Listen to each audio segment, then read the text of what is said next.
America Israel కలిసి Iran మీద యుద్ధం మొదలుపెట్టి ఇవాటికి 5 నెలలు సరిగ్గా. యుద్ధం మొదలైన మొదటి రోజు ఇరాన్ సుప్రీం లీడర్ ఆయతుల్లా ఖామేనీ చంపేశారు. తొలి రోజు ఒక గొప్ప విజయం అమెరికా ఇజ్రాయెల్ దక్కింది. ఆ తర్వాత ఈ 5 నెలల్లో ఒక్క రోజు కూడా, ఒక్క విజయం కూడా ఆ రెండు దేశాలకు దక్కలే. పైగా ప్రపంచవ్యాప్తంగా కూడా అమెరికా యుద్ధ నౌకలు, యుద్ధ విమానాలు, ఈవెన్ మిసైల్స్ మీద కూడాను, వాటి సామర్థ్యం మీద పాత నమ్మకాలన్నీ పోయింది. అవి శక్తి లేనివి ఇరాన్ ముందని తేలిపోయింది. ప్రతిరోజు ఒక పరాజయం, ప్రతిరోజు ఒక పరాభవం. అమెరికా అధ్యక్షుడు డొనాల్డ్ ట్రంప్ అయితే ప్రపంచంలో కొత్త పిచ్చోళ్ళ తయారయ్యాడు.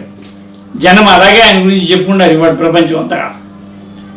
ఇప్పుడు హఠాత్తుగా అమెరికా సైనిక అధికారులు ఒక సందేహం వచ్చింది. 5 నెలలుగా ఒక్క విజయం కూడా మనకు రాలేదంటే అర్థం మన సైనికుల్లో మగతనం తగ్గిపోయిందా అనే అనుమానం వచ్చింది.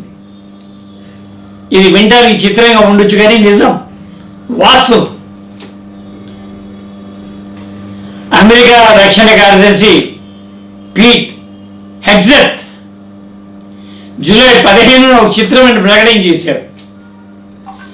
అమెరికా సైన్యంలో 37 దాటిన వాళ్ళందరూ కూడాను టెస్టోస్టెరాన్ పరీక్షలు నిర్వహిస్తాము అన్నాడు. యుద్ధంలో గాయాలు ఒకరైనటువంటి వాళ్ళకి ఏ కారణం చేతనైనా సరే పిట్యూటరీ గ్రంథి దెబ్బతింటే హార్మోన్స్ సమతుల్యత దెబ్బతింటుంది. ఆ టెస్ట్ చేస్తాం మేము. వాళ్ళలో టెస్టోస్టెరాన్ సామర్థ్యం తక్కువగా ఉంటే దాన్ని రీప్లేస్ చేస్తాం. రీప్లేస్మెంట్ థెరపీ అంటారు. టీఆర్టీ, టెస్టోస్టెరాన్ రీప్లేస్మెంట్ థెరపీ చేయిస్తాం. అప్పుడు ఇరాన్ మీద మేము గెలుస్తాం అని చెప్పారు.